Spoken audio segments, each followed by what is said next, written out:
पांचों पांडव स्वर्गारोहण के लिए जाते हैं।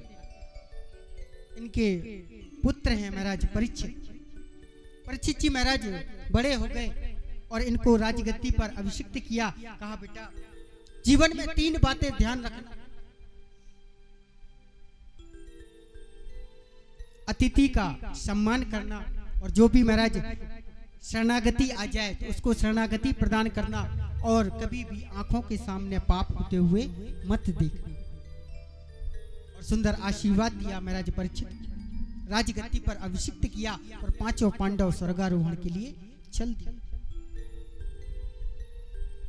आज परीक्षित जी महाराज पूरे राजभवन में घूमते घूमते राजकोष की ओर पहुंचे और इन्होंने क्या देखा, वहां एक सोने का मुकुट रखा हुआ है जो इनके बाबाओं ने जरासंध से युद्ध में जीता था। उस मुकुट को उठाया और अपने शीर्ष पर धारण किया और दिग्विजय करने के लिए चल पड़े। दिग्विजय करते करते जैसे ही जंगल में पहुंचे तो उन्होंने क्या देखा, एक बैल खड़ा है और महाराज एक काला काला पुरुष उसका पैर काट रहा है और गौ माता वहां खड़ी है, रुदन कर रही है। और जैसे ही आकर के देखा, क्रोध आ गया महाराज परीक्षित को। हाथ में तलवार को निकाला और कहा, कौन है तू दुष्ट।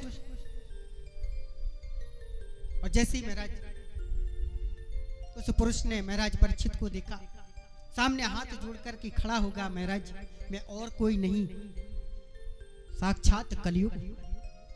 अब मेरा युग यहां से प्रारंभ होना है।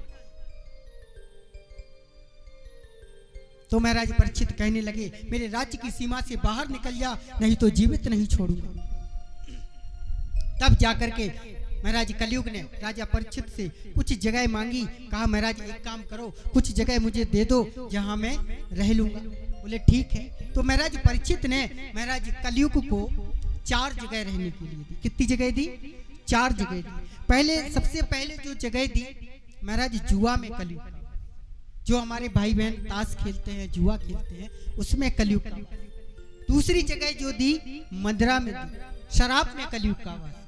और महाराज इस मदरा महारानी ने तो हमारे देश की बड़ी बुरी दुर्दशा कर रखी। जिसको देखो महाराज वही धूर्त रहता है। महाराज एक बार क्या हुआ, गुरु नानक साहब एक मार्ग से गुजर रहे थे। उन्होंने क्या देखा, एक रोड पर कुछ शराबी बैठ कर के मदरा पान कर रहे थे।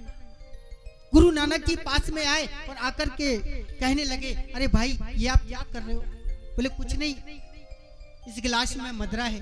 बोले अच्छा, इसको पीने से क्या होता है? बोले इसको पीने से नशा चढ़ता है। बोले अच्छा नशा चढ़ता है? बोले हाँ। बोले एक काम करो, एक गिलास में और भरो, हम भी पिएंगे। और महाराज जैसे ही उन्होंने गिलास में मदरा को भरा और गुरु नानक साहब ने जैसे ही उस गिलास को उठाया, बोले प्यारे एक बात तो बताओ, इसको पीने से नशा कितनी देर रहता है? बोले नहीं, चिंता की कोई बात नहीं है, शाम को पियोगे सुबह उतर जाएगी। गुरु नानक साहब ने जैसे ही गिलास को उठाया और जैसे ये सुना शाम को पियो सुबह उतर जाएगी, क्रोध आ गया और हाथ में गिलास लिया और जमीन पर दे मारा और कहने लगे, अरे प्यारे जाम पर जाम पीने से क्या फायदा, शाम को पियो सुबह उतर जाएगी, पीना है तो हरि नाम की प्याली पी ले, बाबरे तेरी जिंदगी संवर जाएगी। और मेरा तीसरी जो जगह दी पर स्त्री गमन में कलयुग का वास है। चौथी जगह दी महाराज जीव हिंसा में कलयुग का वास है। हाँ, जो महाराज छोटे छोटे निरपराध जीवों को मार करके खा जाते हैं, जीव हिंसा करते हैं, उसमें भी कलयुग का वास है। और जैसे ही सुना कलयुग ने ये 4 जगहों के नाम हाथ जोड़ करके कहने लगा, महाराज ये सब तो गंदी जगह है, अरे कुछ एकाध ऐसी साफ सुथरी जगह दे दो जहां मैं रह लूं। बोले ठीक है। तो महाराज गीता में प्रभु कहते हैं, क्या कहते हैं, धातुओं में जो धातु है स्वर्ण, उसमें प्रभु का वास है। बोले जाओ, आज से तुम्हारा सोने में भी वास रहेगा, लेकिन कौन से? जो अधर्म से कमाया गया हो।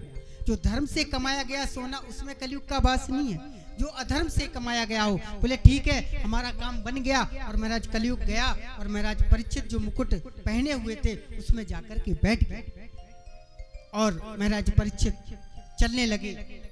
घुड़सवारी करते करते महाराज समीक ऋषि के आश्रम पर पहुंचे। प्यास के मारे कंठ अवरुद्ध हो गया, जोर से चिल्लाने लगे, अरे कोई है? और समीक ऋषि महाराज इधर समाधिस्थ बैठे हुए थे। अंदर आए तो क्या देखा, ऋषि तो समाधि में बैठे हैं। महाराज परीक्षित को क्रोध आ गया, अरे इतने बड़े राजा को देख करके पाखंड करता है।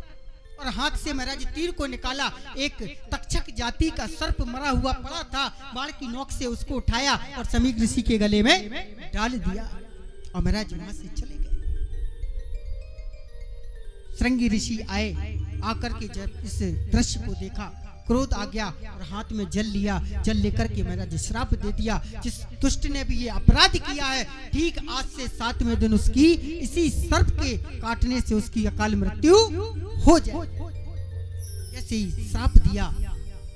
समीक ऋषि की आंखें खुली, कहा बेटा ये तुमने क्या किया? अरे इतने अच्छे राजा को श्राप दे दिया। अरे वो राजा परीक्षित की वजह से ही हम जैसे संत आज संसार में जीवित है और एक छोटी सी गलती के लिए तुमने इतना बड़ा श्राप दे दिया। महाराज कुछ शिष्यों को बुलाया और बुलाकर के महाराज कहा जाओ महाराज परीक्षित से कहो तुम्हें 7 दिन में मृत्यु का भय उपस्थित हुआ है, 7 दिन तुम्हारे पास हैं और अपनी मुक्ति का उपाय खोज। शिष्य आए, आकर के महाराज परीक्षित से कहा। महाराज परीक्षित आए और अपनी पत्नी से कहा, बोले दुनिया का सबसे बड़ा सत्य सुनो। बोले क्या? बोले ठीक आज से 7वें दिन हमारी मृत्यु होना सुनिश्चित है। क्यों? बोले दुनिया में हर चीज झूठी हो सकती है लेकिन एक संत का श्राप कभी भी झूठा नहीं हो सकता है। और एक बात बताऊं प्यारे, कोई बता सकता है कि आज किसकी मृत्यु कब होना है? नहीं बता सकता है। कब हमारी मृत्यु, कब काल हमारे सामने खड़ा हो जाए कोई भरोसा नहीं। लेकिन आज परीक्षित को पता चला ठीक आज से 7वें दिन हमारी मृत्यु होना सुनिश्चित है। तुरंत अपने पुत्र जन विजय को बुलाया, राजगद्दी पर अभिषिक्त किया और महाराज चल पड़े गंगा किनारे अपनी मुक्ति का उपाय खोजने के लिए। जैसे जैसे संतों को पता चला, ऋषि मुनियों को पता चला, देखते ही देखते यमुना तट ऋषि मुनियों से भर गया। लेकिन महाराज परीक्षित की मुक्ति का कोई भी उपाय नहीं खोज सका। अंत तो गत्वा महाराज श्री सुखदेव जी महाराज आए। 16 वर्ष की उनकी आयु है, छोटे से दिखाई पड़ते हैं। और महाराज जैसे ही आए आकर के बैठे और सुंदर एक प्यास गादी बनाई गई, उस पर महाराज श्री सुखदेव जी बैठे और सुंदर परीक्षित जी महाराज ने आज गुरु पूजन किया है। आज परीक्षित जी महाराज के जीवन में गुरु का आगमन हुआ है। एक संत आए और आकर के कहने लगे, परीक्षित ये कोई ऐसे वैसे संत नहीं है। बोले तो? बोले ये उतनी देर ही रुकते हैं जितनी देर में एक गाय दोही जाती है। इसलिए जो कुछ पूछना है जल्दी पूछ लो, पता नहीं कब उठ करके चल दे।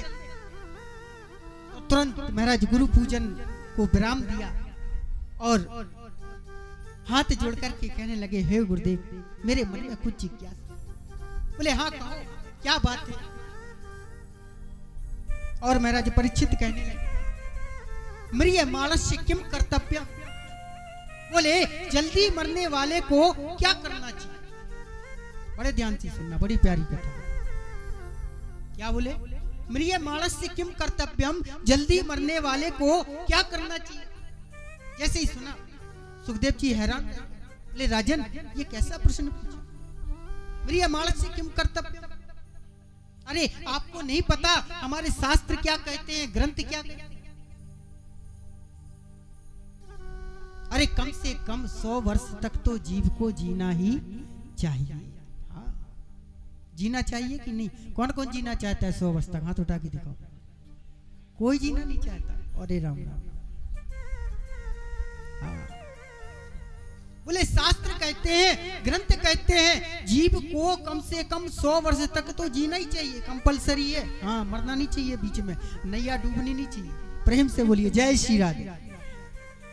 हाँ, क्योंकि शास्त्र कहते हैं, क्या कहते हैं, प्रत्येक युग में जीव की आयु सुनिश्चित है। सबसे पहला युग कौन सा आया? सतयुग। सतयुग में जीव की आयु कितनी थी पता किसी? सतयुग में जीव की आयु थी 1,00,000 वर्ष। कितनी थी? 1,00,000। मतलब 1,00,000 वर्ष तक तो जीव जीता ही। और जैसे जैसे सतयुग जाने लगा, त्रेता युग आने लगा, उस 1,00,000 में से 1 जीरो कम हो गया। कितनी बची? कितनी बची? 10,000। तो त्रेता युग में जीव की आयु बची 10,000। और जैसे जैसे महाराज त्रेता युग निकलने लगा, द्वापर युग आने लगा, उस 10,000 में से भी 1 जीरो कम हो गया। कितनी बची? 1,000। और महाराज धीरे धीरे जैसे ही त्रेता युग जाने लगा और कलयुग आने लगा, उस 1,000 में से भी 1 जीरो कम हो गया। कितनी बची? 100 वर्ष। तो 100 वर्ष तक तो जीव को जीना ही चाहिए। तो राजन, क्या मैं आपसे पूछना चाहता हूं कि घोर कलयुग आएगा तो क्या 100 में से भी 1 जीरो कम हो जाएगा? बोले हाँ। 10 साल जीव की आयु बची और जीव का कद इतना छोटा हो जाएगा कि वो चने के पेड़ के नीचे खड़ा होगा तो वह चने का पेड़ भी उसको वृक्ष के समान दिखाई पड़ेगा। और मुझे तो लगता है महाराज कलयुग आ ही गया। हाँ, क्यों? क्योंकि महाराज आज देखो 15 साल 16 वर्ष के युवा को या युवती को देखते हैं तो महाराज डायबिटीज निकलती है। हाँ, किसी किसी को आंख में जे मोटे मोटे लेंस का चश्मा चढ़ जाता है। हाँ, बाल सफेद हो रहे हैं महाराज, बाल झड़ रहे हैं। किसी किसी का पेट बाहर निकल रहा है। किसी किसी को देखो 10 उंगलियां परमात्मा ने दी, 10 उंगलियों में सोने की अंगूठी, और पेट जाके पीठ में धस रहा है। कोई 4 थप्पड़ मार के अंगूठी निकाल के ले जाए। किसी ने पूछा क्या हुआ? बोले कुछ नहीं, दमी नहीं है। हाँ, तो मुझे लगता है कि घोर कलयुग तो आ ही गया।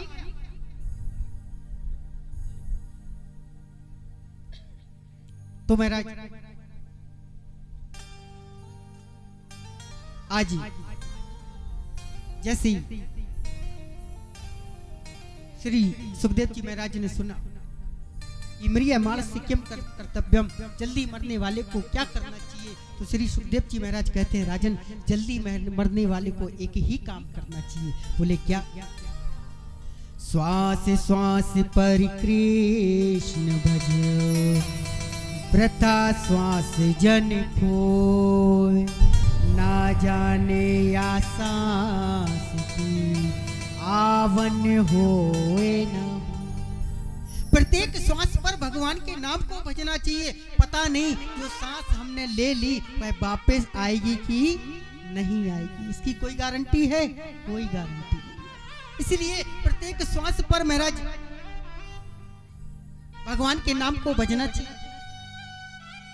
तो परीक्षित जी महाराज कहते हैं गुरुदेव क्षमा करना, भगवान का भजन तो करना चाहते हैं, भगवान का पूजन तो करना चाहते हैं, लेकिन मन जो है ना आसानी से प्रभु के चरणों में लगता नहीं। बोले क्यों? मन की गति कैसी है?